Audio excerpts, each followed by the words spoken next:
guten Tag. Hier ist Dynamit drin. Ich zünd das jetzt an. Jungen. Ja, da gab's auch kein Intro, was Teil 2 war. Guten Tag. Guten Tag. Heute ein neues Video. Und zwar versuche ich in 24. Digga, das ist ein Problem mit meinem Hals. Ich kotze gleich, glaube ich.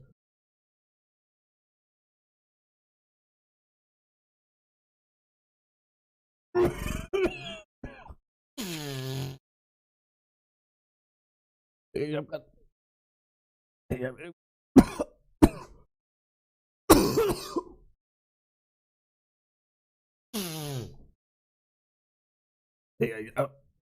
Vorhin, wo ich so mein Gesicht so gemacht habe, habe ich mit meinem Mund eingeatmet und habe irgendwas mit meiner Tastatur eingeatmet. Weil hier ist ja alles voller voller Fussel, Digga.